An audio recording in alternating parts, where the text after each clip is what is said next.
Olá, boa noite a todos e a todas. Meu nome é Jonathan de Moraes e faço parte da Rede Ala. E tenho o prazer de apresentar a terceira mesa da nossa jornada. Em nome da comissão organizadora, composta por Cláudia Batestin, Jonathan de Moraes, Jane Alves da Silva, Jorge Valdair, William Simões, do Brasil, bem como José Mário Mendes e Nelice Norlac, da Costa Rica, queremos agradecer profundamente a todos e a todas que confiaram na realização da segunda Jornada Internacional de Estudos da Rede Ala. Agradecemos a todos e a todas os participantes que se inscreveram na jornada. Contamos com a participação de pessoas do Brasil, Chile, Argentina, Panamá, Porto Rico, México, Costa Rica, Cuba, El Salvador e Equador, que fortalece esse espaço de diálogo intercultural latino-americano. A segunda Jornada Internacional de Estudos da Rede Ala constitui-se como um espaço acadêmico e político de diálogo, reflexão crítica e construção coletiva de saberes, orientado pelas epistemologias do Sul Global. Também busca promover debates sobre decolonialidade, democracia, justiça social e produção de conhecimento comprometida com a transformação de realidades marcadas pelas desigualdades históricas. A segunda jornada será realizada pelo período de março a julho de 2026 e contará com 6 mesas de diálogos interculturais que valorizam saberes plurais, experiências territoriais e práticas emancipatórias. E para abrir a nossa terceira mesa, convido a artista Jade Brum, travesti, carioca, multiartista e produtora cultural, para declamar os poemas Árvore e Sobre Amar Homens, de sua autoria. Olá, boa noite, buenas noches. Perdão, eu não hablo espanhol, mas eu me llamo Jade. Já fui apresentada e vou procurar aqui os poeminhas para poder ler para vocês. Só um minutinho. Eu sempre gosto de abrir. É um poema que está no meu livro, mas acho que é um lugar de ressignificação nosso, que eu gosto de dizer que eu venho de um lugar onde filhas sorriem e mães veem. E o primeiro poema que eu gostaria de declamar é o poema Árvore. Antes de ler esse poema, eu gostaria de explicar que esse é um livro, o nome de minha autoria, um livro de poemas e poesias voltados para a questão de mulheridades racializadas, principalmente mulheres negras e negras de pele escura. O nome, inclusive, carrega essa marca, Receitas de Amor para as Tias da Cozinha, poesias de amor para mulheres pretas e pretas de pele escura, que surgiu a partir depois de um processo de trabalho um pouco desgastante que eu tive e entendi que é, a gente às vezes consegue até escapar da questão de gênero, mas a questão racial é uma coisa que atravessa a gente para a vida inteira. Então eu começo com árvore. Árvore. Olha que engraçado. Eu, a quinta geração de mulheres pretas da minha família. Sou poeta, sou poetisa, escritora, escrita, inscrita, artista e arte. O que todas elas, lá do negro céu, acham disso? O sorriso e o tempo é necessário. Outro poema que eu gostaria de trazer, também do livro, se chama Sobre Amar Homens. Nunca foi doce, sempre foi salgado. Parece que os homens, todos eles, acham que a minha linda pele, mas esquecem o quanto mais escura, mais difícil. Quanto mais pretinho eu for, mais fogo e mais história eu tenho. Mas parece que eles só querem o petróleo que tem no meu fundo. Esquecem as erupções vulcânicas que estão ali ao lado. Em mim, no mundo que sou, tem de tudo. E tudo muda muito rápido. Sou água latino-caribenha cristalina, mas sou relva e selva africana. Sou tempestade, raio e areia. Sou sereia, nereida, baleia. Sou o princípio se fechando. Sou o dia se abrindo. Sou magia e sossego. Eu sou uma, mas não sou só. Desejo a todos uma boa noite e que vocês façam uma excelente mesa e um excelente debate. Axé. Muito obrigado, Jade, pela sua presença no nosso momento cultural. E agora, para começarmos a nossa terceira mesa, intitulada Feminismos, Queer e Resistência desde o Sul Global, contamos com a nossa mediadora, professora Rosângela. Boa noite, pessoal. É uma alegria estar aqui, então, para fazer a mediação junto com o Jonathan, né? Eu sou Rosângela Fachel, sou professora do PPG Artes da UFPEL, e estou muito agradecida pelo convite, pela confiança, sobretudo da minha querida amiga Cláudia, para a gente, então, hoje estar aqui com esta mesa tão importante, tão potente, né?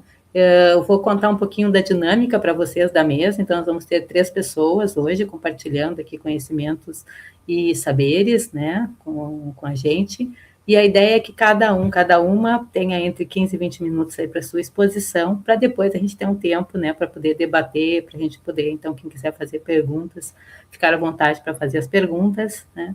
E já, então, com esse axé que a Jade nos deixou, Jade, muito obrigada por esse axé tão gostoso para a gente começar essa mesa, com certeza que vai ser tão bacana.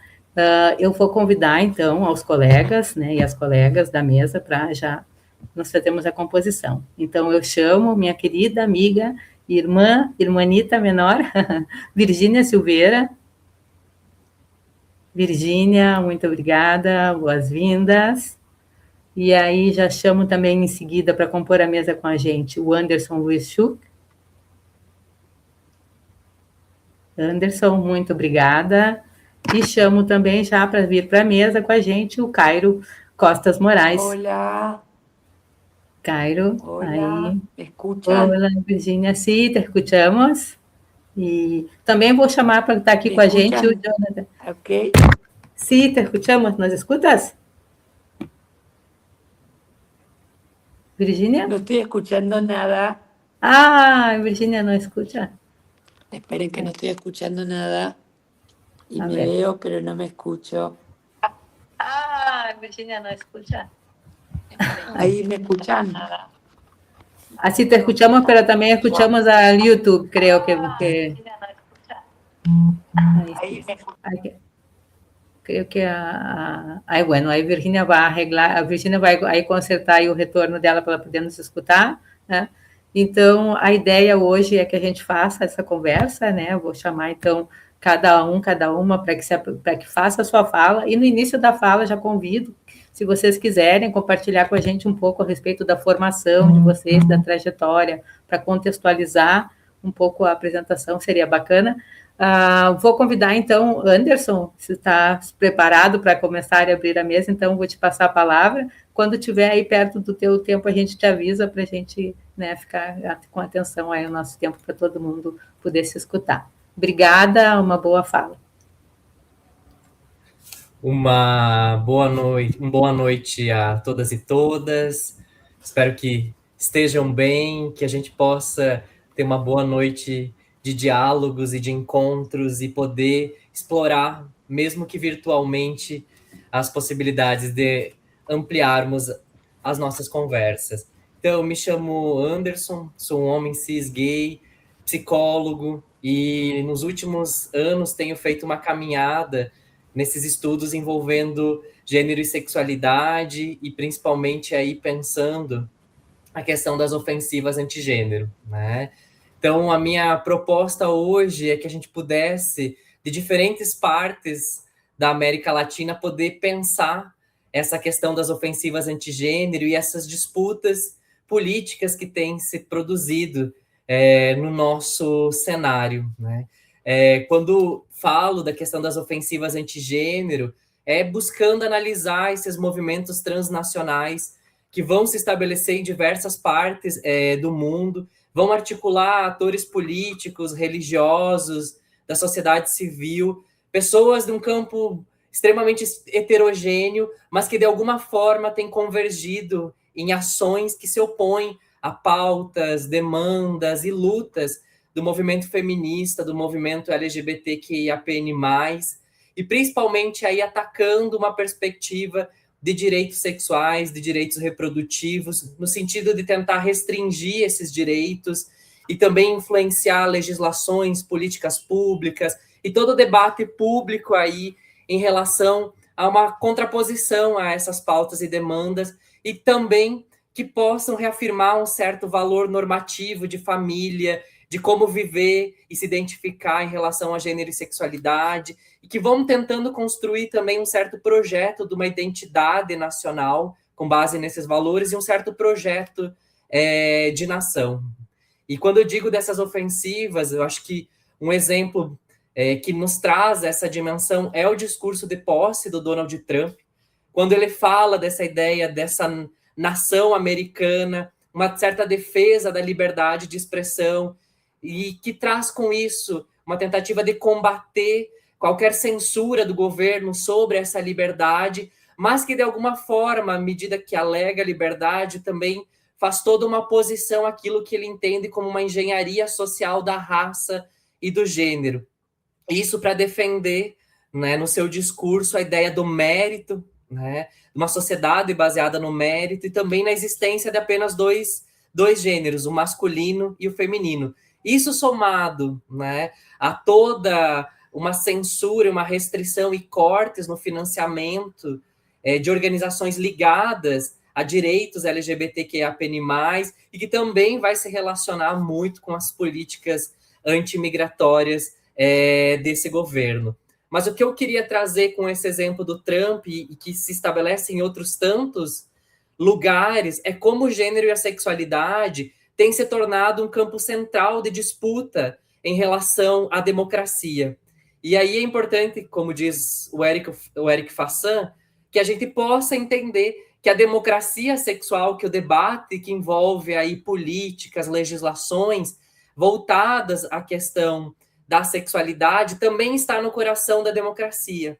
E isso quer dizer que esse debate ele não diz só respeito às minorias sexuais, a um debate minoritário, porque essa dimensão das ofensivas também tem influenciado resultados eleitorais, modos de organização social e o próprio funcionamento do Estado. Então, acho que é importante essa defesa, que falar de democracia sexual é também falar sobre processos democráticos.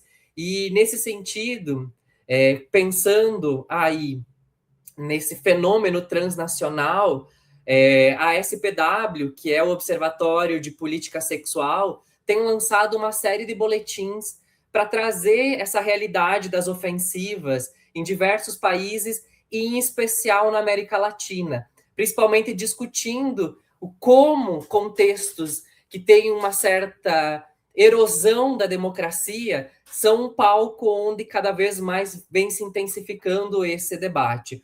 Por exemplo, no Brasil, né, a gente vive e a gente observa uma certa ambivalência. Nos últimos anos do governo Bolsonaro, que antecedeu ou então o governo Lula, a gente percebe como essa ideia do combate ao politicamente correto, do combate à ideologia de gênero, ele se torna uma gramática de Estado, ou seja, ele coloca um debate público, ele influencia políticas públicas e uma série de legislações, tanto nacional quanto também nos municípios.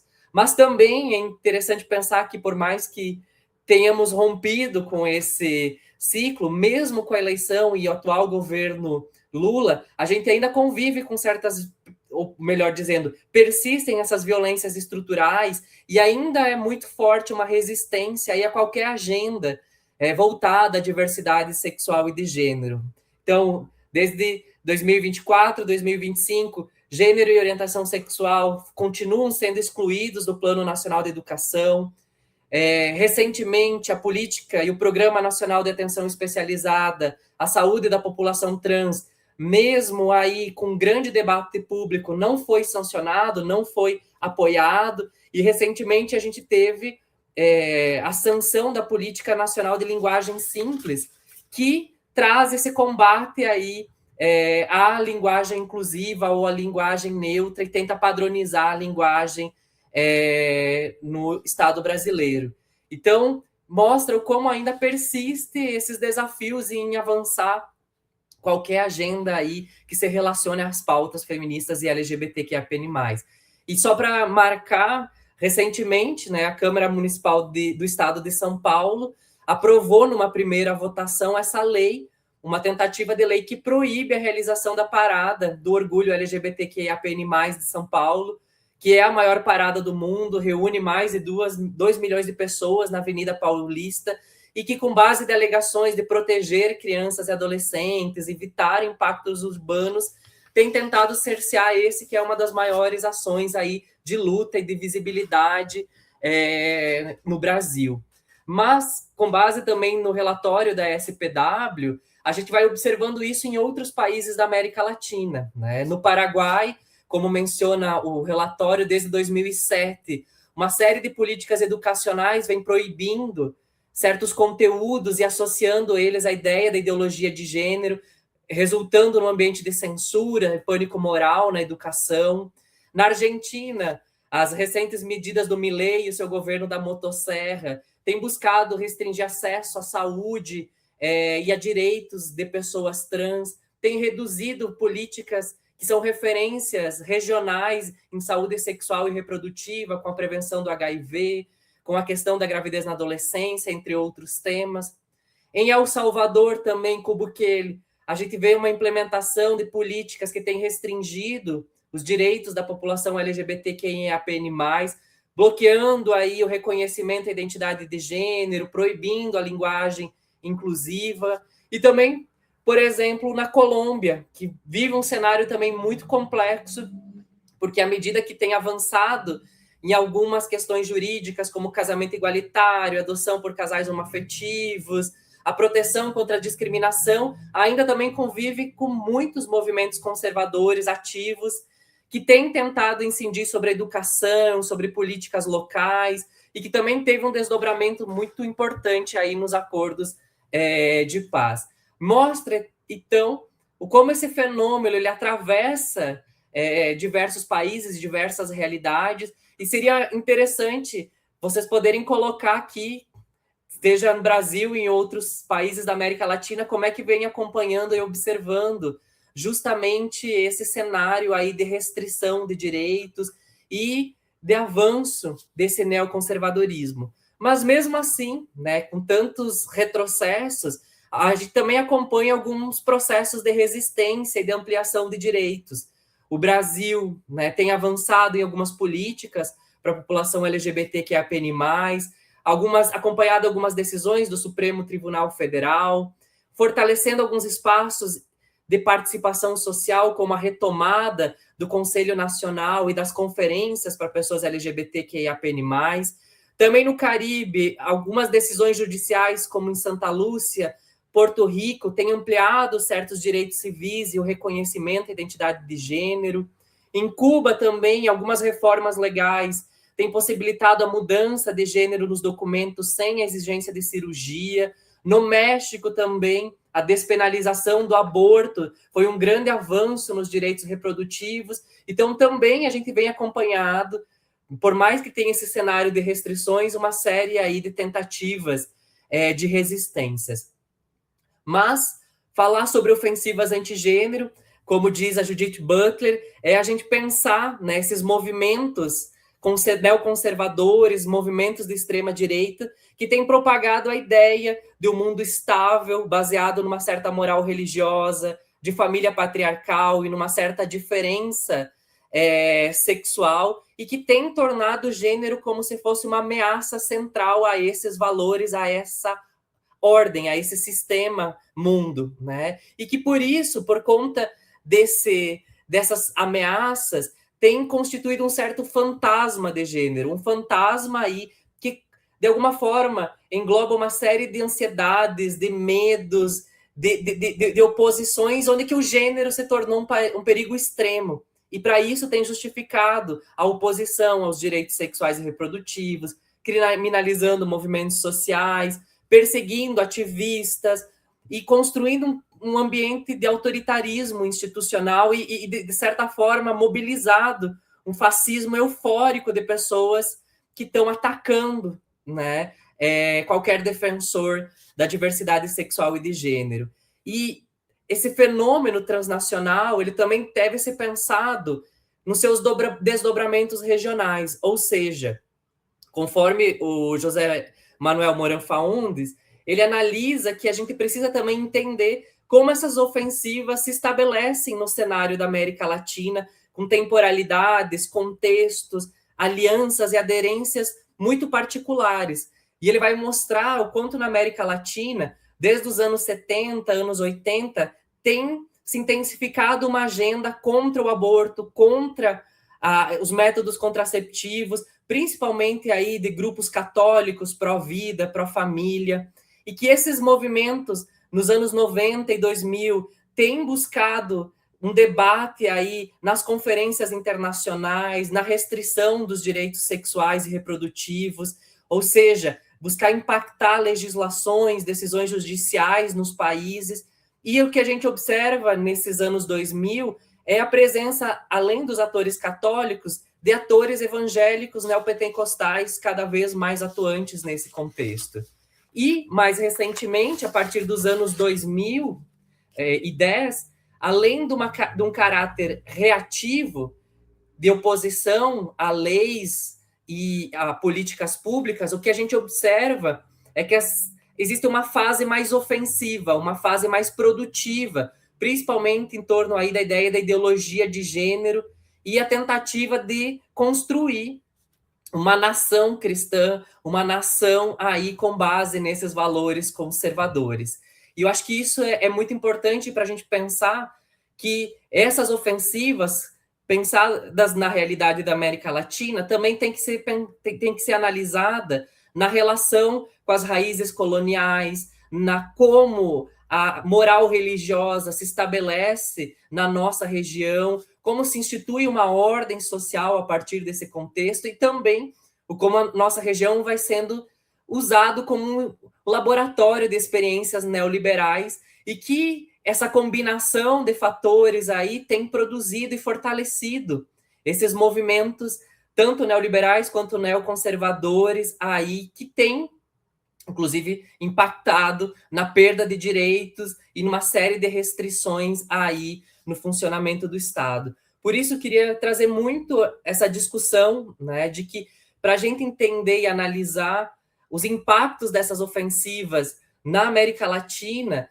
a importância de a gente aprofundar perspectivas decoloniais, né, para entender a profundidade e também as invisibilidades do projeto colonial na América Latina e como ele vai tendo ligações com essas lógicas conservadoras que têm marcado a identidade, os modos de vida e os imaginários da nossa região, né?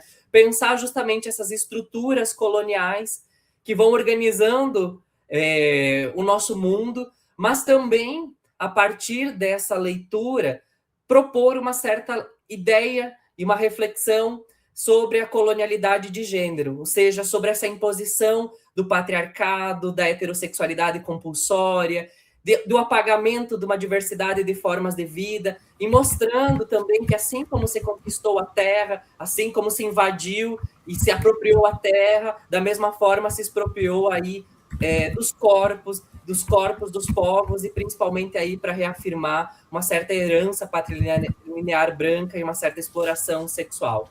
E fechando, então, nessa questão, a gente pensar justamente isso, que as ofensivas antigênero são uma metamorfose desse conservadorismo com matrizes coloniais, religiosas, e que vem avançando cada vez mais com as lógicas neoliberais com base nessas normas cis-heterossexuais, mas que também há resistências protagonizadas pelos movimentos feministas, movimentos LGBTs, buscando conquistas legais, buscando os espaços de participação social, mas também aí enfrentando e rompendo com as lógicas desse sistema mundo colonial, das suas opressões. Enfim, mostra o como a gente vai criando um contexto cada vez mais aí de pensar a produção de outras possibilidades, de outros mundos, de outros corpos, de outras vivências da sexualidade, inclusive das nossas disputas sobre a democracia, justamente para a gente conseguir alcançar cotidianos e formas de vida onde que esses direitos ainda são mais restritos e são mais desafiadores, para que, de fato, a gente possa avançar aí numa possibilidade de garantia de direitos com igualdade numa democracia e uma democracia sexual. Muito obrigado. Amém. Então, agradeço a Anderson aí pela fala dele, muito instigante, com certeza vamos ter perguntas ao final. E já chamo, então, imediatamente para passar a palavra para a nossa colega Virgínia Silveira, que vai falar desde a Argentina. Aí, Virgínia, Olá querida. a todos. Oi a todos. Eu vou falar em português, mas eu tenho algumas coisas escritas, mas porque eu não quero falar meu português, né? Não quero que seja ruim. Não, fique à vontade, pode falar em português, portunhol, a gente vai estar aqui te escutando. Tá bom, tá bom. Boa tarde, boa noite a todos, a todas, a todos. Eu sinto uma alegria enorme por ficar aqui. Para quem não me conhece, meu nome é Virgínia Silveira, sou travesti, sou egressada, docente, e também fui estudante da primeira escola do mundo para pessoas travestis trans. É, e hoje eu tenho a enorme responsabilidade e o desafio também de presidir a Associação Civil Multiceles, né? É, quando eu recebi o convite para dar essa fala, me disseram o título, não? Feminismo, teoria queer e resistência desde o sul global. A primeira coisa que eu veio à cabeça foi a gente peraí, vamos fazer isso. Vamos a pôr a realidade, vamos a falar com a real, o português claro, o que é o papo travesti, né? Porque se ficamos presas os livrinhos que vêm em inglês ou são os manuais que são escritos nas universidades de Europa, não vamos entender nada, não, do que acontece com a gente aqui, na virada da esquina, nas nossas próprias calçadas. Eu hoje não venho falar para vocês como acadêmica que olha a realidade de uma torre de cristal, né? Venho te falar a partir da experiência encarnada que olha a realidade de de na vida de todos os dias, o do saber que construímos coletivamente, nós que historicamente fomos expulsadas de todos os lugares, né? Então, para mim, hoje, eu quero te incomodar um pouco, não? Porque, para mim, a teoria certinha é a nossa própria história, não? Eu acredito que nos últimos anos a palavra queer ficou muito na moda, né? Você vai aos congressos, vai aos centros culturais, todo mundo fala de queer, de la deconstrução, de la fluidez de gênero, de las teorias. Só que acadêmicos do norte global passam horas e horas discutindo se o gênero é uma performance ou uma ficção política dentro de uma sala de aula linda, com aquecedor, com estômago cheio, tudo bem. Mandamos um beijo para eles, não? Que continuem escrevendo, mas aqui no Sul Global, nossa América Latina, a história foi escrita com outra tinta. É a nossa palavra bandeira, a que nos define politicamente, é travesti. Lembrem-se do que essa palavra significa há algumas décadas atrás. Travesti era um xingamento que a vizinha que escupia na cara de todas as travestis, né? Era desprezo, que você vê na televisão à noite para rir da gente, era justificativa que a polícia usava para te julgar no, na cadeia, eu te dar uma surra, era sinônimo de marginalidade, né?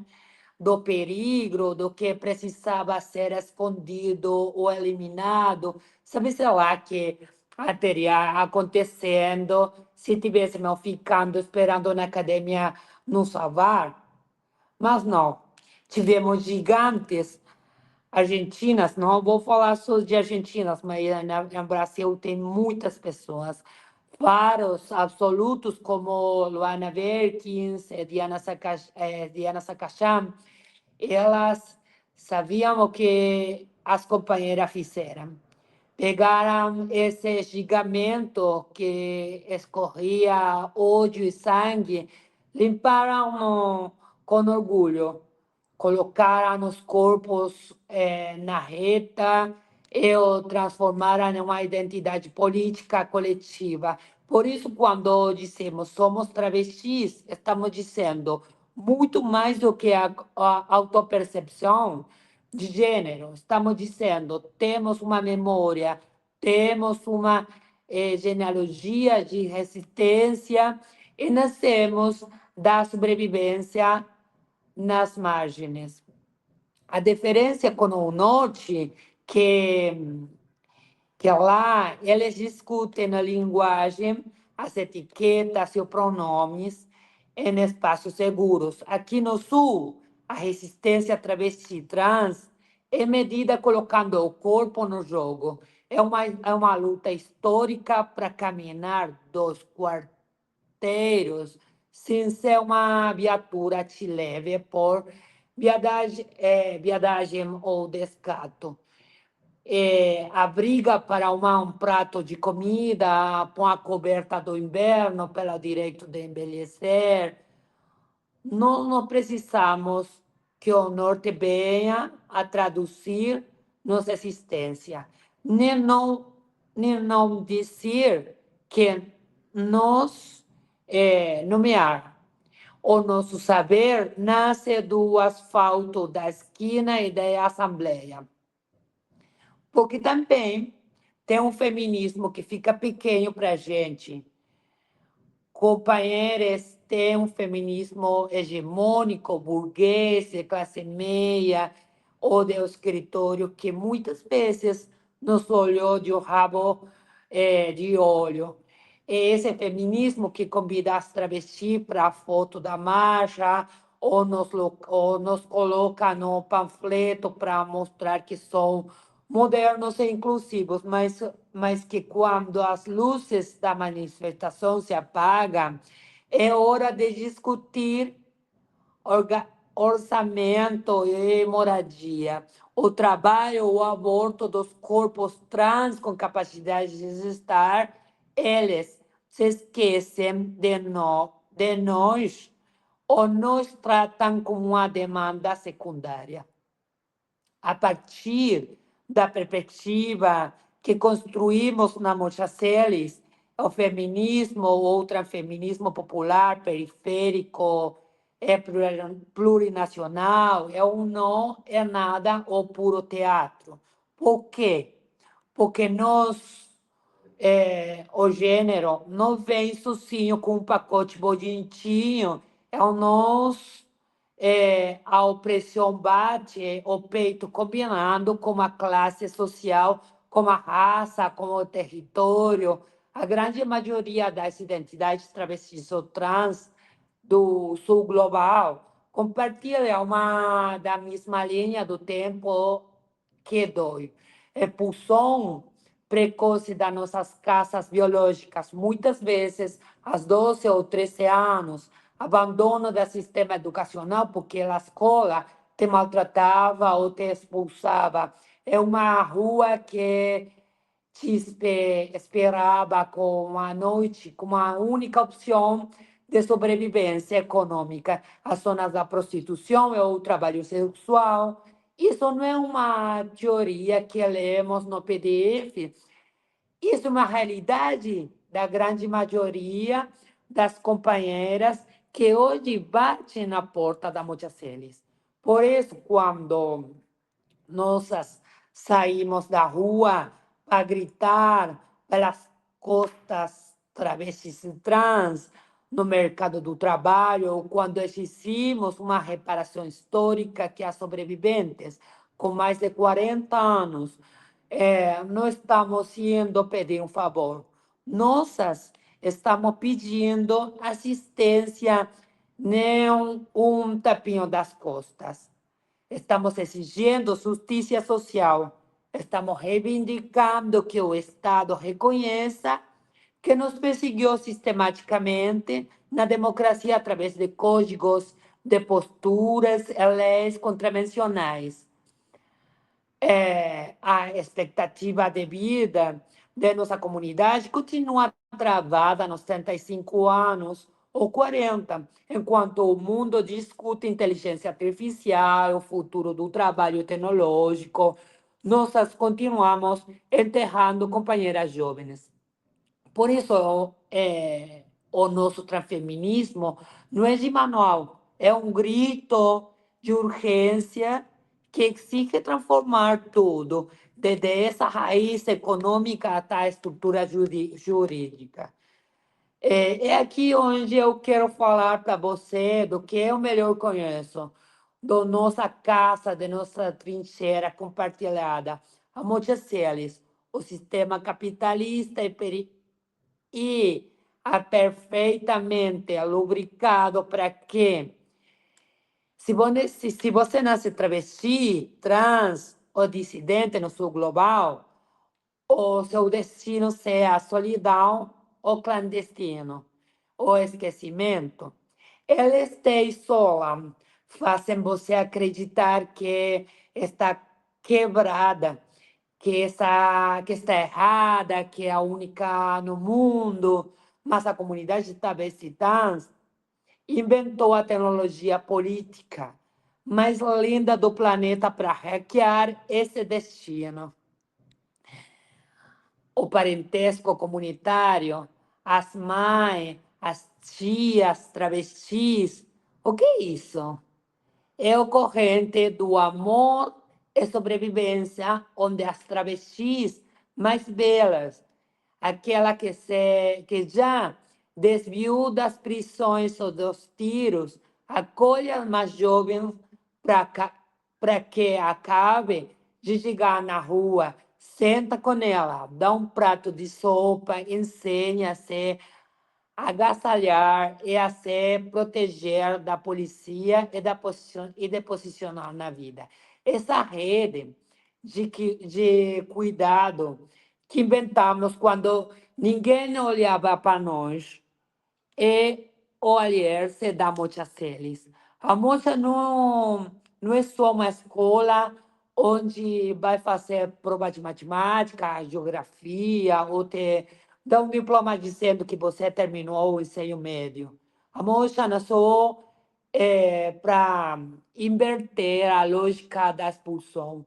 A escola tradicional, se você se vestia como se sentia, era punida.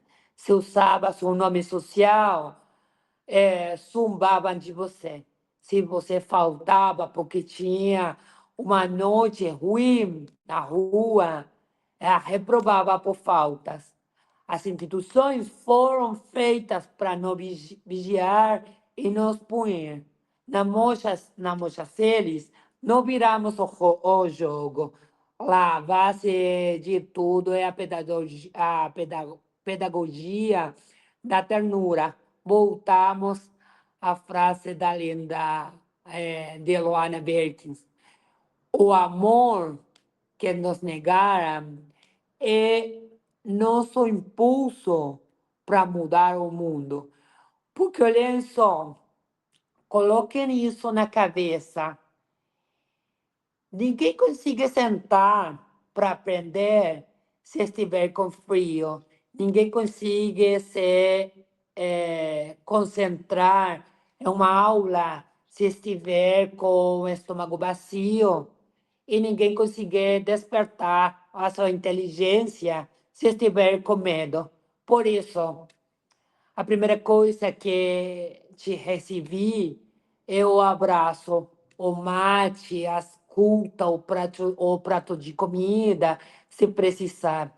Eu respeito absoluto porque você é. Curamos a ferida da expulsão através do afeto comunitário e o resultado disso é revolucionário. Quando você tira o medo de uma companheira, ela floresce. A Multicelis é o lugar onde as travestis, as trans, as pessoas não binárias percebem que não estão condenadas àquilo que a sociedade disse que seriam. Aprendem podem ser assistentes administrativas, que podem ser professoras, que podem montar cooperativas, que podem ir na universidade, ou que podem ser presidentas de uma associação civil. Ganhamos aqui daqui de abraço contra o destino que tinham preparado para nós. Então, companheiros, para encerrando essa fala, eu olhando bem com os olhos de você, a resistência do Sul Global, não é um cartão postal de sofrimento para dar uma pena, né? É a potência de uma organização, uma autorregião, uma alegria política. Nós não queremos que o sistema nos faça um lugarzinho pequeno na sua mesa quebrada. Não me serve que uma corporação coloque a bandeira de arco-íris no seu logo durante o mês de orgulho, se depois a companheira não tem um prato de comida, um plano de saúde, nem tem um salário digno, ou não tem onde morar. Nós queremos uma inclusão,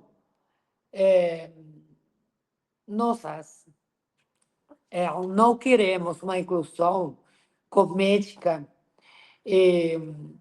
queremos a transformação absoluta da sociedade, queremos trocar as receitas políticas, importando pela fúria e pela ternura travesti, que como construir comunidade no meio da crise. Hoje, a rua está muito difícil, né? Mas na Argentina, onde a direita sabem de que nós ficamos na rua, né? A crise econômica é bem pesada e os discursos de ódio e a hostilidade social estão soltos com a vontade de não fazer retroceder. Queremos que voltemos para a clandestinidade, querem que tenhamos medo, querem que nos vermos tristes e trancadas, mas aqui estamos plantadas, né? Sustentando a rede coletiva para que nenhuma companheira, nenhum companheiro, nenhum companheiro caia, porque se merecer como uma mexe com todas. E aqui deixo uma pergunta para vocês. Eu faço a mesma pergunta a mim mesma todas as manhãs, quando preciso encarar de peito aberto a gestão da mocha, nesses tempos tão complexos, né? Como faz a pergunta, como fazemos a partir de que cada um de nossos lugares, para que neste contexto tão difícil mundial, o desânimo não vença a nossa vontade e continuemos contagiando essa fúria travesti com alegria bem alta, com a bandeira mais rebelde de todas. Deixo essa pergunta para todo mundo. Obrigada, companheiros. Virgínia, muito obrigada pela tua fala, sempre uma aula de escutar. e acredito que vamos ter muitas perguntas e comentários. Se tivermos comentários lindos, tu vais ver depois aqui quando a gente for fazer o nosso debate. Muito obrigada, e eu já vou chamar, então, imediatamente, para seguir aqui com a nossa mesa, o Cairo Costa Moraes, para fazer a fala dele, então. Cairo? Aí.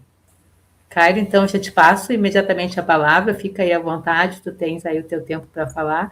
Te pedimos também, se quiseres começar aí te apresentando, falando um pouco da tua trajetória para contextualizar a tua fala, seria muito interessante. Obrigada, estamos te escutando. Obrigado, boa noite, buenas noches a todos. Eu sou Cairo Moraes, sou homem trans, sou formado em artes visuais, licenciatura, então essa é a minha formação inicial. Sou mestre em educação também pela UNO Chapecó, e hoje eu venho falar da minha experiência enquanto uma pessoa trans masculina, em comunidade tradicional de terreiro, né? Então, é uma conversa muito situada nesse sentido. Sou uma pessoa que também sou casado com uma travesti, então a minha vida é muito transcentrada, né? E o terreiro, nesse sentido, né? As comunidades tradicionais, elas representam para mim um lar, uma casa, né, que é o que muitas vezes é negado para pessoas como eu. Então, é nesse sentido que eu quero compartilhar com vocês, até porque é algo bem fresco, né, que eu tenho, porque na pesquisa de mestrado eu trabalhei muito essa questão, né, então vai ser um prazer compartilhar isso com vocês. Ok? Vou mostrar os meus slides, que eu tenho muitas fotografias para mostrar. Digam para mim se estão vendo. Conseguem ver?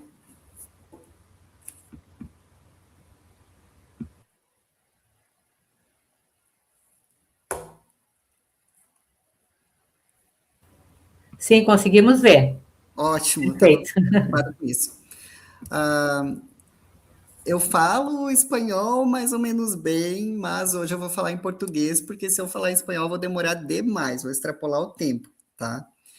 Enfim, como eu falei, né, sou da UNO Chapecó, fiz mestrado na UNO em educação, também represento hoje o coletivo Afefé, que é um coletivo artístico e cultural da comunidade de terreiro, da qual eu faço parte. Então, hoje eu quero mostrar para vocês uma pesquisa que é, de certa forma, um portfólio artístico, né, que se chama Pertença, onde eu vou falar um pouquinho sobre arte, espiritualidade e vivências trans no terreiro do qual eu faço parte, relacionando também com as religiões de matriz africana de uma forma geral. Então, essa é a proposta, né, a gente refletir um pouquinho sobre gênero, sobre educação nessas comunidades, principalmente no Ile Axé Fefet Oiá, que é o terreiro do qual eu faço parte, e já deixo a indicação de leitura de alguns autores que trabalham a questão de gênero dentro dos terreiros no Brasil. O Dan Caio Lemos, que é um homem trans de candomblé, a Tiffany Odara, que é uma Ialorixá, ela é mãe de santo de candomblé, e o Wanderson Flor do Nascimento, que é um pesquisador que trabalha muito junto com a Tiffany Odara, inclusive. Então, eu quero apresentar para vocês um recorte bem pequeno, né, do terceiro capítulo da minha dissertação, porque é uma dissertação que foi escrita na perspectiva decolonial, bibliográfica, documental, mas muito autobiográfica, principalmente autobiográfica, porque daí eu trouxe, né, eu trago para a escrita acadêmica os meus relatos. A memória individual, a memória coletiva da comunidade de terreiro, das pessoas LGBTs dentro dessa comunidade, porque o terreiro do qual eu faço parte, ele é 90% composto de pessoas LGBTQIAPN+. E com isso eu trago algumas obras, fotomontagens digitais, artes que eu criei ao longo desse processo, que representam muito o que eu sinto quando se fala de pessoas trans, da minha experiência dentro do terreiro, né? Enfim, e pensando nisso, de que lugar que eu estou falando, né? Se a gente pensar na Djamila Ribeiro, quando ela fala de lugar de fala, ela está falando sobre a questão de que as experiências, né, a produção dos conhecimentos, a fala das pessoas, elas são atravessadas pelas posições sociais que a gente vive, que a gente representa, os marcadores de raça, de gênero. Então, é muito importante situar nesse sentido, né? Sou uma pessoa branca dentro de uma religiosidade que é uma religiosidade preta, que veio através da diáspora africana para o Brasil, e sou uma pessoa dissidente de gênero, sou um homem trans dentro do terreiro, né? O que isso mexe nessas estruturas, né? O que isso representa? Então, é nesse sentido, né? Então, essa fala, ela nasce desse encontro, de todos esses recortes que eu vivo, né? E que outras pessoas vivem comigo, porque não é uma questão apenas individual, é uma questão coletiva, né? Todos estamos juntos nesse convívio. Mas o que é terreiro, né? Para quem não sabe o que é. São espaços de convivência, de organização coletiva. Eles surgiram, eles foram forjados no Brasil pela luta das pessoas negras, das pessoas pretas, frente à questão da escravização, da colonização. Então, são comunidades religiosas, mas que não são apenas religiosas, elas são culturais, elas são educativas, são espaços de ressignificação da memória, né? Em que sentido? Porque quando houve o tráfico transatlântico de pessoas escravizadas, essas pessoas que foram arrancadas do seu território, elas perderam totalmente as relações de família, as relações afetivas, tudo foi tirado delas. Então, o terreiro é uma forma de recriar essa família, que é uma família que não é consanguínea, mas pode ser também, mas que vai reunir pessoas diferentes dentro do mesmo objetivo, né? Que é cultuar a ancestralidade, cultuar as divindades, as entidades, os orixás. Então, essa união ela acontece pela questão racial, pela questão da fé, e com isso, ao longo do tempo, os terreiros vão acolher pessoas dissidentes, pessoas marginalizadas, de muitas formas, não apenas pessoas racializadas, né? Mas também as pessoas LGBT, também as classes populares, enfim. Então, são espaços educativos, né, que são forjados nesse processo, né, com toda a questão da escravização. A gente sabe que 5 milhões de pessoas aproximadamente foram trazidas forçadamente para o Brasil durante os 350 anos do tráfico transatlântico, né? Então, o terreiro ele se organiza no Brasil como essa família, e eu trago algumas imagens. Aqui eu trouxe, né, duas obras da Maria Auxiliadora, que foi uma pintora maravilhosa, recomendo vocês conhecerem, brasileira, preta, e ela mostra uma gira de Umbanda, né, onde está o preto velho, o caboclo, onde estão as pessoas ali cultuando as entidades. Essa pintura do Orixá Ogum, para trazer, né, o que é o terreiro aqui para a nossa conversa, né? Aqui eu trago algumas imagens da minha comunidade, onde eu participo, onde eu faço parte. Então, temos as pessoas de branco, as pessoas ali no convívio, aprendendo, conversando, na circularidade, né, que os povos de terreiro têm, no aprendizado das ervas, do dia a dia, um aprendizado que acontece na conversa, que acontece no gesto, no corpo, não é apenas o que é falado, mas o que é vivido junto, né? Então, também para vocês entenderem mais sobre essas questões, Eu também indico, né, a leitura da minha dissertação, de outros autores também que pode ajudar a entender como é que funciona, né, o terreiro, o aprendizado ali dentro, né. Mas o foco da gente hoje é pensar a questão de gênero, né, essa questão do acolhimento, e também as contradições, né. Então, diante das violências, o terreiro ele se torna um quilombo epistemológico. Nogueira fala disso, né? São espaços de salvaguarda dos saberes e de afirmação da diversidade. Então, nesse sentido, eles vão acolher sujeitos historicamente marginalizados e também pessoas LGBT, né? E num país como o Brasil, que é muito marcado pela violência contra pessoas trans, os terreiros eles acabam se tornando um lugar de pertencimento, de reconstrução de vínculos, porque muitas pessoas trans perdem totalmente o contato com suas famílias biológicas, e muitas vezes o terreiro faz esse papel.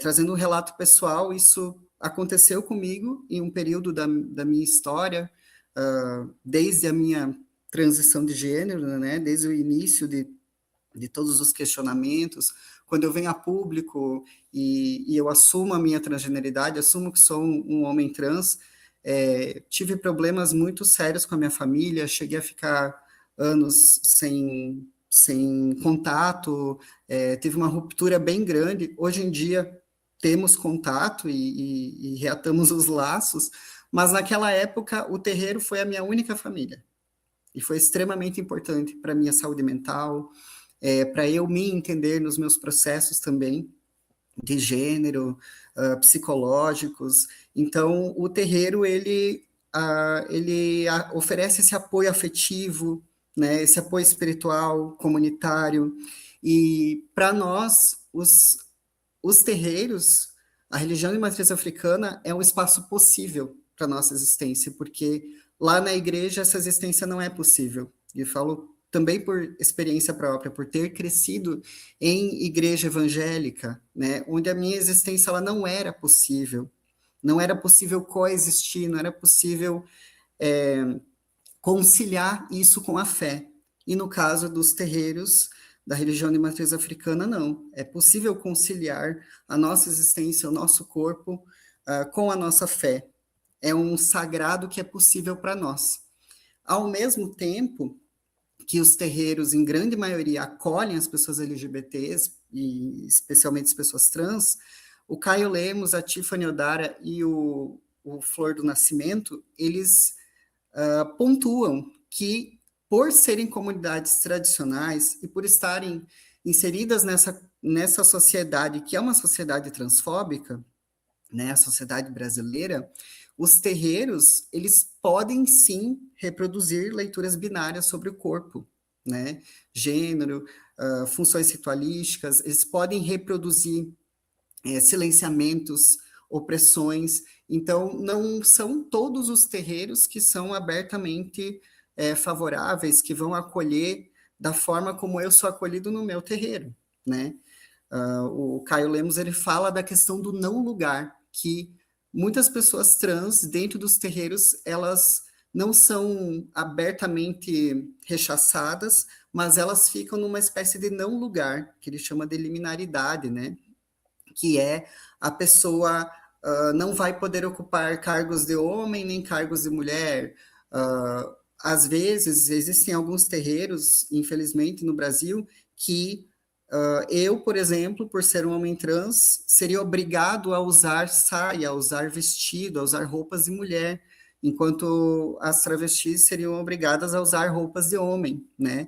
Não é a realidade que eu vivo, mas é a realidade que muitos conhecidos meus de outras cidades vivem. Então, eu trago muito isso para tensionar esse debate, né? Pensar que, ao mesmo tempo, são locais que nos abraçam, mas ainda existem terreiros que reproduzem a cis-heteronormatividade, a colonialidade, que tem compreensões rígidas sobre o gênero, né? Então, com isso, eu quero trazer isso, né? Esse pensamento de que a nossa presença nos terreiros, ela é política, são espaços também de disputa, e essa presença ela produz deslocamentos, produz transformações, porque você estar no terreiro enquanto uma pessoa trans faz com que aquela comunidade se reorganize, ou não, em função da tua presença, né? Então, no terreiro onde eu faço parte, que é o Ileaxé Afefetioiá, nós somos um terreiro de Nagô, de Nação Nagô, no Batuque, Umbanda, Quimbanda, e nós temos a nossa ancestralidade, temos nossa árvore genealógica, que eu pesquisei também amplamente durante o mestrado, e com toda essa ancestralidade, o terreiro ele tem as suas tradições, né? E por ser a primeira pessoa trans dentro do terreiro, no início, quando eu comecei a frequentar a casa, eu às vezes ficava um pouco preocupado como é que isso seria quando eu atravessasse os portões, né? Dessa casa, de fato, quando eu fosse fazer parte realmente da corrente que a gente chama, né? Da família religiosa. E com muita alegria fui muito bem recebido, né? Então eu trago essas imagens, estou apurando um pouquinho para dar tempo, né, de concluir essa conversa com vocês, mas trago essas imagens para mostrar como que eu fui conhecendo o terreiro, né? Fui me aproximando e o terreiro foi me abraçando também, porque quando eu entro no terreiro, eu conheço a comunidade, eu percebo que a maioria das pessoas ali é muito parecida comigo, são pessoas LGBT, são homens gays, são mulheres lésbicas, são pessoas bissexuais, são pessoas que são dissidentes de gênero em alguma medida, que estão próximas de uma não binaridade ou que estão próximas de uma expressão de gênero que não é esperada para o gênero delas, eu me sinto mais confortável, eu me sinto abrigado. Quando eu ouço as entidades, né, trago aqui uma representação do Heitor dos Prazeres, outro pintor afro-brasileiro maravilhoso, quando eu vejo as entidades, nas suas falas, acolherem pessoas dissidentes de gênero e sexualidade, quando uma pombagira, um exu, um caboclo, um preto velho fala que tem espaço para pessoas como eu ali naquela comunidade, eu me sinto acolhido. Quando eu ouço essas entidades falarem, conscientizarem sobre a violência contra a mulher, conscientizarem a população que está ali assistindo a gira, assistindo o ritual, de que é necessário compreender as pessoas trans, que as pessoas trans são válidas, que o corpo delas é válido, que elas não têm nenhum defeito, que elas não são doentes, isso é muito importante, porque está levando esse debate para pessoas que muitas vezes nunca tiveram acesso a esse debate, ou que nunca pensaram sobre isso, né? Porque no terreiro a gente acolhe todas as pessoas que assistem o rito, muitas delas, às vezes, não têm nem acesso à educação, por exemplo, né? Então, o terreiro, ele se coloca nesse lugar de anunciação, de diálogo com a sociedade contra o racismo, contra a LGBTfobia. E quando eu olho para os orixás e eu vejo que tanto as orixás femininas quanto os orixás masculinos, né, eles têm diversidade de gênero entre eles, eu também me sinto acolhido, porque a orixá Oiá, que é a orixá dos ventos, da transformação, enfim, a feminilidade dela é diferente da orixá Iemanjá, ou da orixá Oxum, ou da Oberinxá Nanã. Então, são formas de construir a feminilidade e a masculinidade que são diferentes.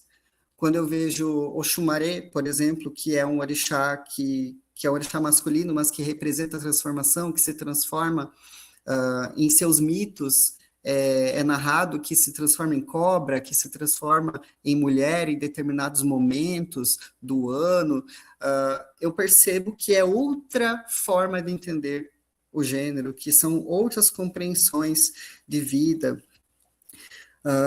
Então, eu chego no terreiro com conflitos muito grandes, conflitos comigo mesmo, com minha identidade de gênero, com minha fé, porque fui criado em igreja evangélica, então eu já vinha para o terreiro com uma visão estereotipada, uma visão preconceituosa, com aquele medo de estar participando de algo demoníaco, e aos poucos o terreiro vai me ensinando sobre as questões raciais, vai me ensinando sobre liberdade religiosa, vai me ensinando sobre as questões de gênero, sexualidade, vai me mostrando que é possível eu ser a pessoa que eu sou, né? E nesse processo todo eu também tive o auxílio das entidades, né? Para minha própria aceitação da minha condição de gênero. E o que marca muito para mim esse processo é uma fala de um Exu, do Exu Veludo, que é o Exu de Babalajá, que é meu pai de santo, que em um momento, numa conversa, ele disse que ele respeita a minha consciência, ele respeita a minha essência, independente do corpo, que ele me via como masculino, que a minha identidade seria respeitada no terreiro, se comprometendo com isso, se colocando em minha defesa. E ao longo dessa jornada, eu vou conhecendo a mim mesmo e ao sagrado, né? Então, com essas imagens, eu tento trazer um pouco do sentimento que é me sentir completo, me sentir em harmonia com a espiritualidade, uma espiritualidade que não me machuca, uma espiritualidade que não me obriga a ser algo que eu não sou, que me permite ser pleno. Então, vou vivendo os processos do terreiro, inclusive uma função muito, muito importante que vocês veem na imagem agora, que é a função de preparar as oferendas das entidades, né? Então, é um cargo que em muitos terreiros é reservado apenas a mulheres cis, né?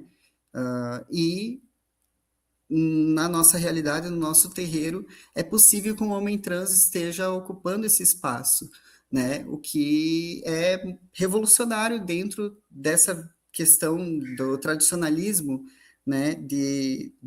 Das religiões de matriz africana, que realmente em muitas casas não seria possível. Então, vamos vivendo esses processos, aprendendo em conjunto, em comunidade. Trago essa imagem, né, da minha guia, uma sobreposição que traz uma imagem do altar, sobrepondo com a guia que representa a minha ligação com as entidades, com a casa, com o terreiro, que representa proteção, afeto, amparo, e sobre o meu peito, que é um peito transmasculino, né? Que é um corpo que carrega uma história, um corpo que não se odeia, um corpo que é acolhido pela comunidade e que também passou pelos seus processos e se sente conectado a essa raiz ancestral, né, que o terreiro traz, dos ancestrais, da Umbanda, da Quimbanda, do culto ao Orixá, todo esse processo de descobrir a espiritualidade, essa espiritualidade que se torna possível e que também traz outros sentidos para a minha existência, né? E para criar essas obras eu me baseei também em outros artistas trans de terreiro. Aventura Profana é uma travesti que ela é cantora, ela é artista visual, ela produz algumas das obras, elas são colagens digitais, então como eu criei colagens digitais, eu me inspirei muito nela. O Gabriel de Mello, que fotografa as giras, fotografa as entidades, tem um olhar, né, que vai registrar os processos dos rituais de Umbanda e Quimbanda. A Bárbara Macedo, que produziu essa foto performance, né, junto com a amiga dela, e que para mim é muito importante, né, né, nesse processo de assumir esse corpo, né, e esse corpo não ser demonizado ou patologizado dentro da comunidade. E a Castiel Vitorino Brasileiro, que é uma referência muito importante, ela também é travesti e é de terreiro, trabalha muito a partir dos pontos riscados de Umbanda. Algumas referências, então, para fechar, e eu dedico essa apresentação a toda a família Fefé, do terreiro do qual eu faço parte, meu pai de santo, meus irmãos, minhas irmãs de santo. Também dedico a todas as pessoas LGBT de terreiro do Brasil e do mundo, e dedico a memória de Jorge Lafond, que é muito conhecido como Vera Verão, né, um de seus maiores personagens.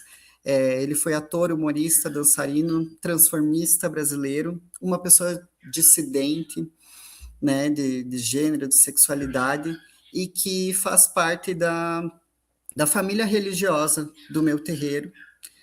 Foi tio-avô do meu pai de santo. Então, eu trago a imagem do Jorge Lafond como uma inspiração para todos nós. E quero agradecer e dizer que eu sei que é muita informação, são muitas coisas, muitas imagens, mas eu fico disponível para conversar com vocês, para responder perguntas. E tem um barulhinho aqui porque tem um passarinho aqui cantando, que é a minha calopsita. Enfim.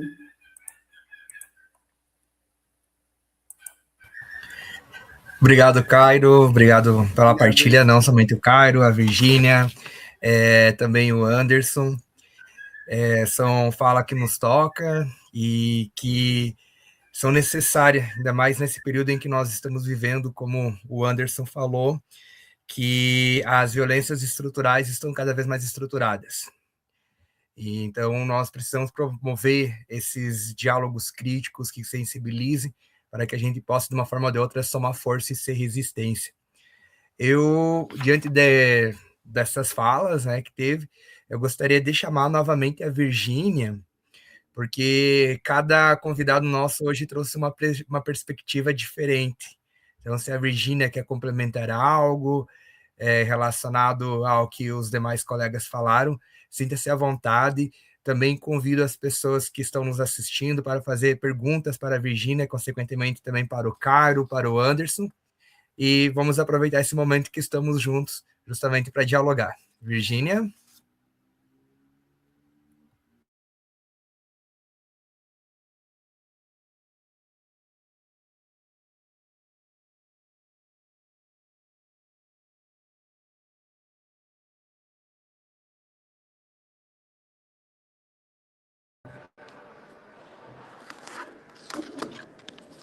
Hola.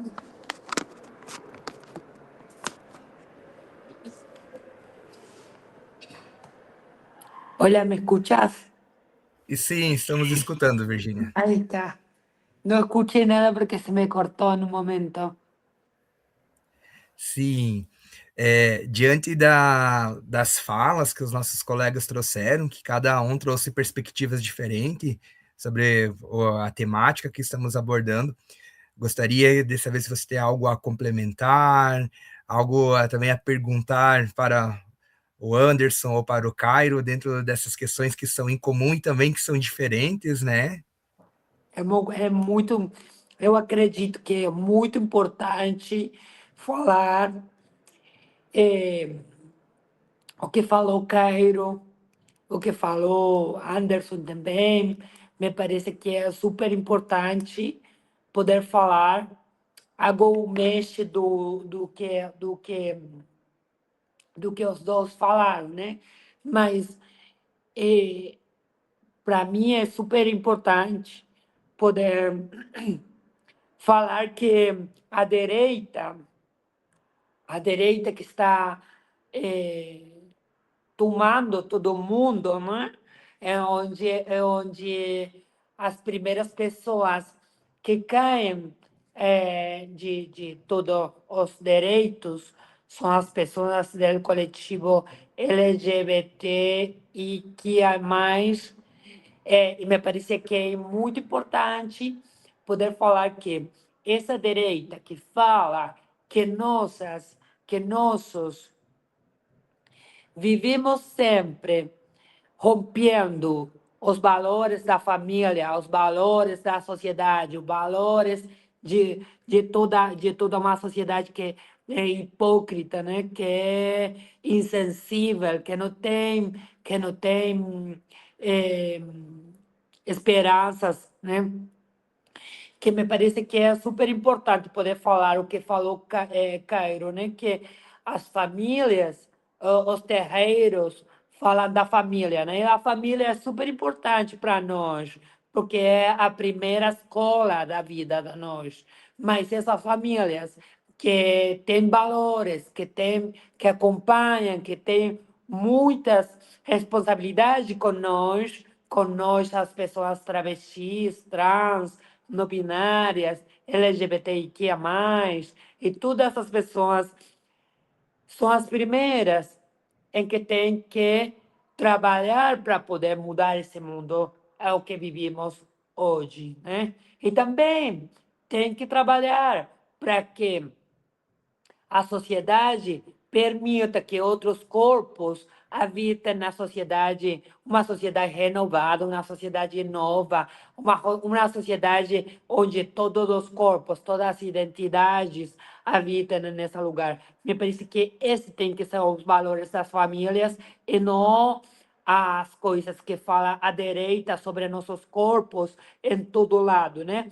Porque podemos odiar todas as pessoas temos esse valor de odiar a outras, mas é o valor de amar, de respeitar e de poder ter uma sociedade justa, igualitária, com perspectiva, sendo sendo e pensando coletivamente, tem que nascer a partir da família, né? Isso eu creio que é o importante da família, da importância de poder criar esses valores, essas coisas que são tão importantes para uma sociedade justa e para uma sociedade equitativa. Tem que ter esses valores, respeitar a todo mundo.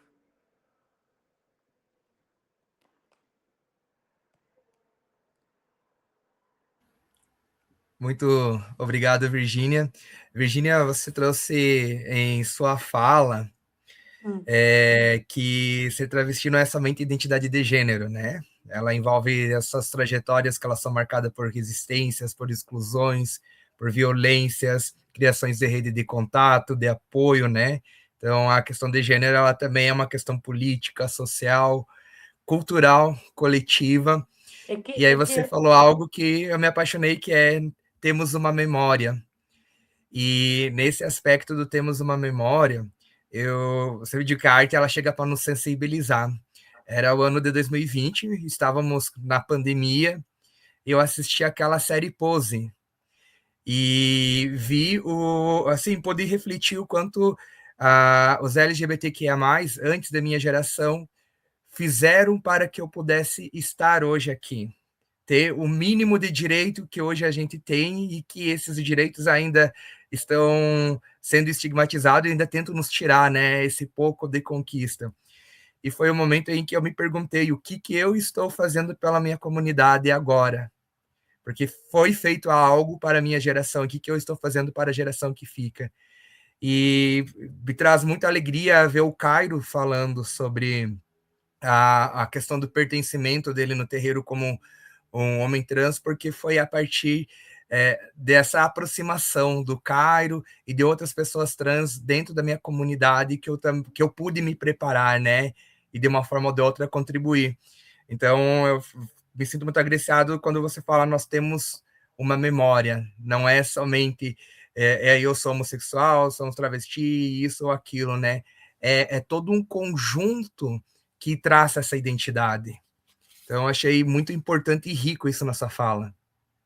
É uma coisa muito importante que as pessoas cis, heterossexuais, pensam que só as travestis, as pessoas trans, as pessoas não binárias.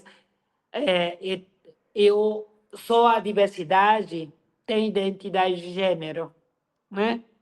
Esse é um pensamento ignorante que tem na sociedade cis heterossexual, né? Mas se entender que todas as pessoas têm uma identidade de gênero, né? E todas as pessoas ficam transicionando todo o tempo, né? Não só as pessoas trans, não só as travestis, não só as pessoas não binárias transicionam na sua vida. Todas as pessoas transicionamos e temos diferentes momentos da nossa vida para transicionar, né?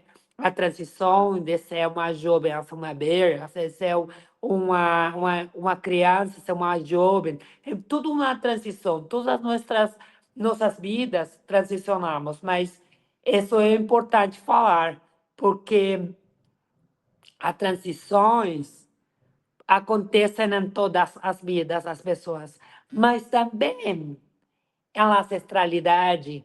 Eu acredito que Cairo pode falar mais sobre isso, né? Me parece que é muito importante acreditar que todas as pessoas transicionamos na vida, mas as ancestralidades mais todavia, porque eles habitam os nossos lugares com essa força, essa energia que trazem muito bem para uma sociedade que é muito ruim, né? Com nós.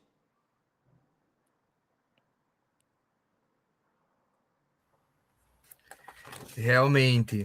E nessa questão, quando tu fala da sociedade, me remete à fala do Anderson. Convido o Anderson também para retomar aqui para o nosso diálogo. E esta manhã eu estava assistindo uma reportagem justamente sobre esse projeto de lei, sobre a parada gay lá em São Paulo. E sabemos que esse projeto não foi somente em São Paulo, né? Demorou para chegar na grande metrópole, mas aqui em Chapecó já teve esse projeto em outras cidades. E por algum momento eu me senti assustado, pensando onde vai parar esses projetos de lei. Porque daqui a uns tempos a gente não vai ter nem o direito de estar residindo com o nosso próprio companheiro, companheira. Porque pela primeira vez eu me senti com medo nessa situação, vendo o avanço dessa estruturação de violências, né? E me coloquei, tipo, estou num casamento homoafetivo há 14 anos, e será que daqui uns anos não vai ter uma lei proibindo de eu estar casado com o meu companheiro? E aí a minha pergunta é, vocês que têm mais profundidade dentro das questões que transitam pelo gênero, né? Como esperançar e nos manter inspirados quando esses movimentos parecem ser cada vez mais adversos à nossa existência?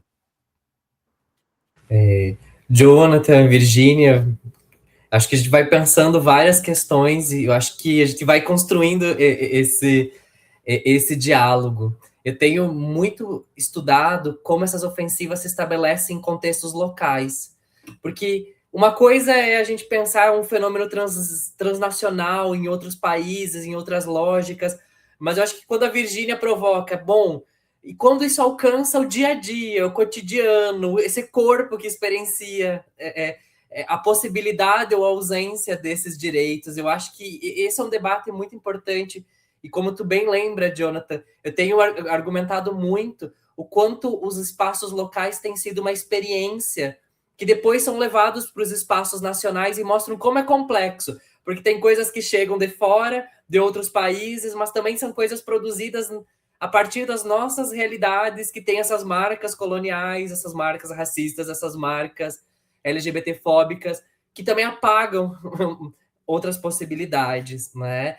E aí eu fiquei muito pensando nessa ideia da família, como vocês trouxeram, porque a família tem sido um dos grandes debates que tem unido grupos religiosos, conservadores, com políticos, com interesses capitalistas e neoliberais, e aonde que isso se encontra, né? Porque, de alguma maneira, aonde que esses grupos se unem nessa defesa? Porque os neoliberais nunca se importaram muito com os formatos das famílias desde que você estivesse produzindo, desde que você estivesse consumindo, desde que você tivesse inscrito. Já os conservadores defendem esse modelo de família patriarcal, autoritária, aonde que cruzou.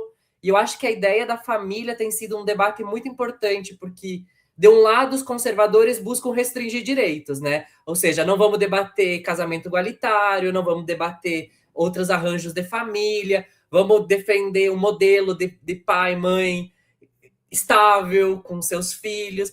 Só que, de outro lado, também, os neoliberais começaram a perceber, né, que enquanto os conservadores lutavam para não avançar direitos, buscavam refrear direitos, os neoliberais entenderam que defender a família tirava a obrigação do Estado. Né? E eu acho que essa é uma questão que a gente tem lutado. As responsabilidades do Estado por aquelas vidas que não têm proteção, que não têm cuidado. E os neoliberais entenderam que quanto mais uma família cis heteropatriarcal forte, quanto mais uma família que lida privadamente com as suas vidas, olha essa ideia do privado, a família que dá conta dos seus filhos, dos idosos, a família que não gera ônus para o Estado, isso é melhor.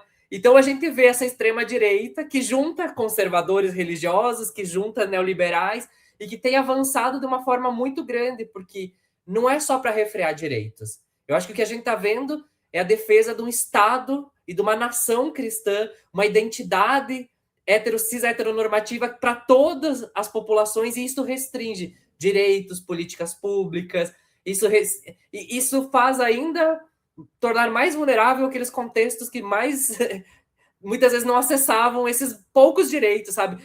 Quem tem direito a... Quais são as pessoas LGBT que têm direito a adotar, a casar, a poder viver uma certa ideia de família? E eu acho que, ouvindo muito Virgínia, o quanto as próprias pessoas LGBT com medo, com insegurança, também vão sendo empurrados, sabe, para algumas questões desse lugar de um certo modelo. E isso tem sido muito difícil, porque eu acho que essa é uma luta, como sustentar a diversidade quanto nossas próprias vidas estão sendo capturadas por essas lógicas, e como a gente vai resistindo, inclusive na educação, como a Marina disse. Outro palco dessas disputas é a educação, né? E o quanto a educação também tem lidado muito com essa questão aí de uma produção de corpos. A educação produz corpos, produz normas de gênero. E por muito tempo se silenciou sobre o debate da diversidade sexual e de gênero. Mas a gente está vivendo um momento de perseguição a professores que trazem algum debate. A ideia do medo de contágio, porque para qualquer coisa sobre diversidade parece que você vai contagiar as pessoas. E eu acho que tem sido a nossa luta de poder analisar esses fenômenos, de compreender eles, encontrar rachaduras e resistências a isso, porque enquanto esses grupos pegam a desigualdade, e uma desigualdade desejável, a gente tem lutado por uma tentativa de alcançar horizontes de igualdade, de viver e respirar diante desses contextos. E eu acho que de se alimentar, de respirar, de sobreviver, e eu acho que também a fala da Virgínia e do Kairos vão nos inspirando a esses processos de resistência sobre essas realidades. Eu acredito que durante muito tempo, as pessoas de coletivo LGBTQIA+, ficamos tentando imitar na família tradicionais, né? Intentamos, pensamos com essa ideia com a que fomos uma criança, porque nós nascemos de pessoas heterossexuais, né? Imitamos essa ideia de poder construir uma família tradicional. Mas quando nós nos dimos conta que essa ideia de família tradicional não era a verdadeira ideia do amor, do carinho, do afeto que nós precisamos, construímos outro tipo de família. Né? E essa ideia de família é uma família LGBTQIA+. Essa ideia de família é a ideia que nós fomos construindo com uma nova perspectiva de família, uma nova perspectiva de valores, onde as crianças podem ser crianças, onde os jovens podem ser jovens, podem também tomar as decisões que podem tomar qualquer outra pessoa. Então, depois de tudo isso, nós começamos a construir outro tipo de família, porque acreditamos que outro tipo de sociedade é possível, né? E essa é a ideia principal que eu quero trazer para vocês. Que outra ideia de sociedade é possível, mas se nós nos involucrarmos, intentamos pensar ideias novas e produtivas para uma sociedade que vai trocar de aqui a perto. Eu tenho que sair.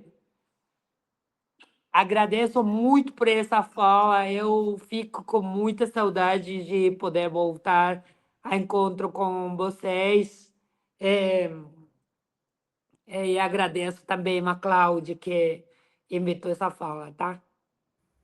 Um abraço, Muito Virgínia. Perdão por meu Virgínia. português.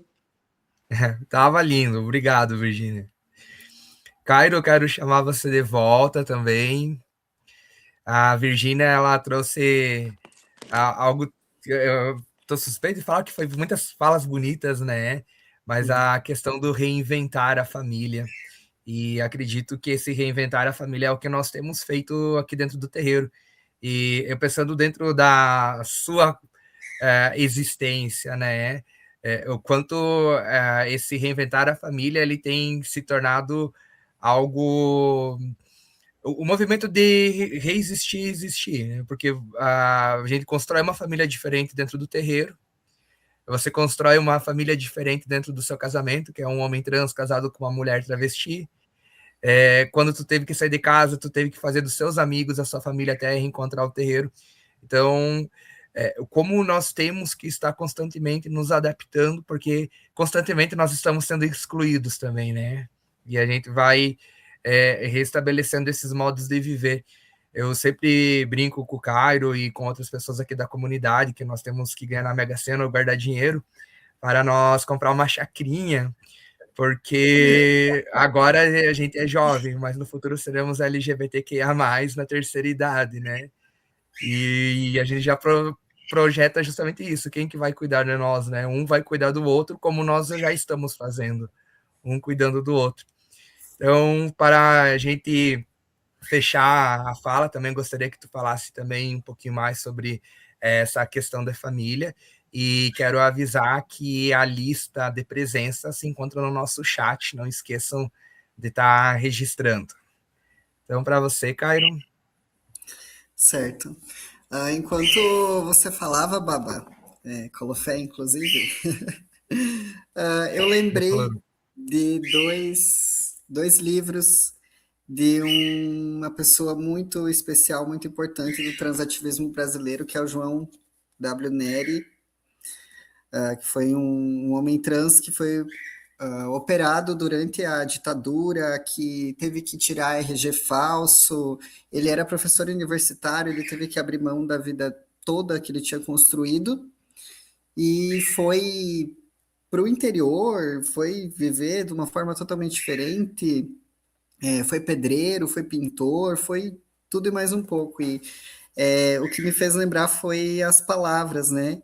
Que um livro dele se chama Viagem Solitária, onde ele narra como foi a transição e tudo mais. E um outro livro dele é Velhice Transviada. E aí eu fiquei pensando com a sua fala, Baba, que a gente tem, eu tenho o privilégio ou alegria, enfim, não devia ser privilégio, né, porque todas as pessoas trans deveriam ter acolhimento, mas eu tenho essa alegria de poder fazer essa viagem de uma forma não tão solitária, como você falou, né, com essa reinventar da família, né, os amigos, o terreiro, o reinventar da minha própria família biológica, né, eu falei nos comentários, inclusive, que não é só a pessoa trans que transiciona, né? Assim como a Virgínia falou também, as outras pessoas, as pessoas cis, elas também estão transicionando o tempo inteiro, elas estão mudando o tempo inteiro. E quando uma pessoa trans transiciona, a comunidade ao redor transiciona junto, né? Ela pode optar, a família biológica ou a comunidade, ela pode optar por não transicionar junto, não acolher, não aceitar, não abraçar, não se reinventar, mas ela pode fazer o contrário também, que é o que o terreiro faz, né? Quando chegam as pessoas trans no terreiro, ele se reinventa, ele se reconstrói, ele aprende junto, ele transiciona junto, né? Então, isso que eu fiquei pensando sobre as palavras, né? É um movimento bonito, assim, que a gente vê florescer, e o quão necessário é numa sociedade e numa região, numa cidade como Chapecó, né, que é muito fechada, que é muito conservadora. O Anderson falou, e você falou também sobre as leis, né, a gente teve em Chapecó, nos últimos anos, algumas leis bem LGBT-fóbicas, assim, a lei que proibia crianças na parada de luta LGBT, de Chapecó e região, né, que acontece todos os anos, que é uma lei que a gente conseguiu derrubar em outubro do ano passado, graças à mobilização popular, mas não foi fácil, né? A Câmara de Vereadores aqui de Chapecó, ela é muito insistente na pauta, né, no pânico que se cria com essa questão da identidade de gênero, da sexualidade, nas escolas, inclusive tem uma lei, né, que foi sancionada, de proibição de pessoas trans usarem o banheiro conforme a sua identidade dentro de escolas públicas e privadas e também de instituições religiosas, né? A gente sabe que é todo um movimento para criar esse pânico, para continuar nos atacando, né, em vários aspectos diferentes.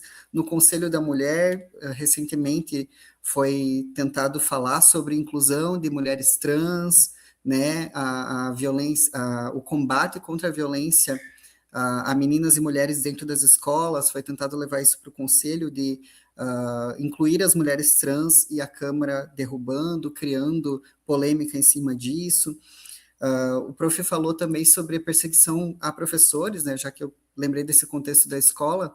Em Florianópolis, a gente teve a Juliana Andozzi, que é uma professora que foi é perseguida por ter defendido uma aluna trans, né, que estava tentando usar o banheiro, tentando ir ao banheiro e estava sendo impedida. Uma professora que foi ameaçada de morte por simplesmente defender o óbvio, né, que as pessoas elas deveriam ter o direito de ir ao banheiro conforme a sua identidade de gênero.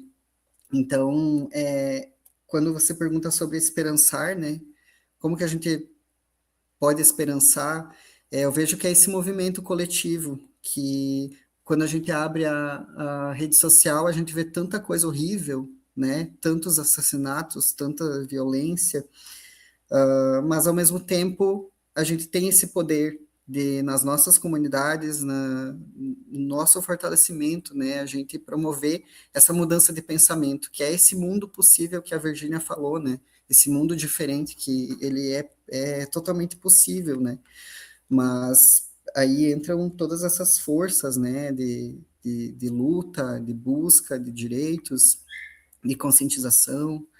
Então, é mais ou menos isso assim que eu queria compartilhar, que eu senti, que eu pensei agora com essas falas do debate. Então, muito obrigado, Cairo. Mais uma vez quero agradecer a presença do Anderson, do Cairo, da Virgínia, de todas as pessoas que estiveram conosco nesta noite, fazendo essa partilha, trazendo essas reflexões, que são temas e debates tão necessários, ainda mais nos dias atuais, onde existe essa projeção, né? E quero lembrar mais uma vez que vai estar disponível, já está disponível a lista de chamada, tá ali no nosso chat. E eu quero convidar vocês para a próxima mesa, que será no dia 10 de junho, com o tema Religiosidades, Afro e Espiritualidades de Resistências, com pessoas com uma conversa, com uma presença, uma ancestralidade muito marcante para trazer suas experiências de vida conosco e suas epistemologias.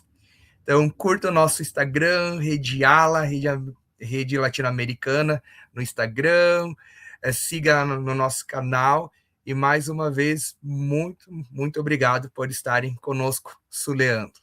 Axé.